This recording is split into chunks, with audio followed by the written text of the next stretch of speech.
So talk to me about maybe from each side, the shop floor and the ERP and kind of the back end side of this. We've been through a number of these conversations with clients. What are the things that you feel like almost always come up as the biggest bottlenecks from, you're walking the floor and maybe from the IT, CIO, broader architecture vision? What are the things that you're hearing? Here's one every time. We just spoke about this. My machine can't talk to the internet. Big security risk. Just not true.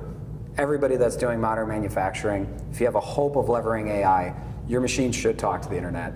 The real problem you're stating when you say something like that is that your IT organization lacks sophistication to allow that machine to talk to the internet. It can be done very easily. It can be done via secure channel. It can be done correctly with firewalls. Again, software-defined networking is super, super critical here. And so this whole narrative of my machine not talking to the internet, it's just like it's just like handcuffs. But why? It doesn't make any sense. Apple phones get software updates from the internet all the time. I mean, your Ubiquiti door access system gets software updates from the internet too, because it's got a secure boot mechanism. And that's table stakes for a lot of these IoT platforms. So why not these machines, Sounds like a shift in thinking as an overall business. Yeah, 100%, it really is. And we can help, guide the thought leaders of your business on these exact concepts and give demonstrations. James, how about you?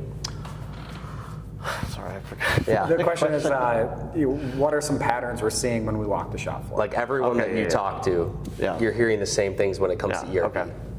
Yeah, I think, for me, probably the biggest one is visibility and just lack of access to data. They're still, they've got, maybe they have an MES system in some cases, but, certainly at least an ERP, and they are transacting, there's a lot of data, but they're still making decisions by gut and not by data-driven insights. And so as a result, I think a lot of these process flows. I talked to a controller. He'd been in the business for 30 years, and he said we have this very fine-tuned MRP process that runs on a weekly basis, and it's a beautiful plan. And he said usually by lunchtime on Monday, that plan is just completely gone, and they're pivoting, and he is masterful in his way of redirecting resources, and this work center is open and all of that. But I mean, the reality is just not getting that coverage that they feel like they have, right?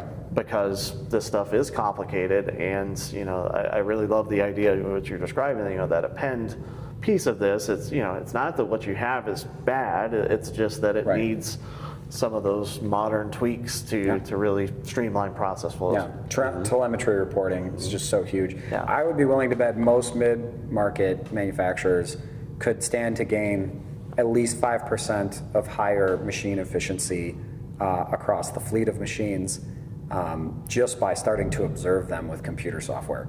I mean, most machines don't even get observed, not even to on-prem, much less the cloud. And so you start talking to the shop foreman, and it's like, okay, I see this pallet of material here. Why is this thing idle? The machine it's sitting in front of is idle. Where's the operator? And then he gets his phone out and he calls Steve, and Steve, the operator, got sick, and nobody told the foreman. Well, now we just lost 4 hours on this work order, and that's just not good enough if you want to grow, right? You got to be able to point at your processes and know exactly where the bottlenecks are. It's really just not possible without real computer telemetry. Yeah, I think it's death by 1,000 cuts. I mean, we hear grumblings all the time of they're pulling the wrong parts out of inventory. We have scrap that just goes unrecorded. All these little things that once they know, they can address, and a lot of times it's a pretty easy fix. But if you don't know, then Another good one, a pattern I think observe a lot on the floor is everybody has some level of quality control to make sure their product goes out the door and makes a happy customer. If you've grown your business and you're doing this, of course you have to check that your product works. Makes a lot of sense. What we find a lot is nobody records the results. So it's just a complete mystery what the actual QC targets are for these processes, and that's just another way that your inspection station can just as easily report its telemetry to the cloud as the machine can. Why aren't you considering that? So that's another pattern I think we see a lot.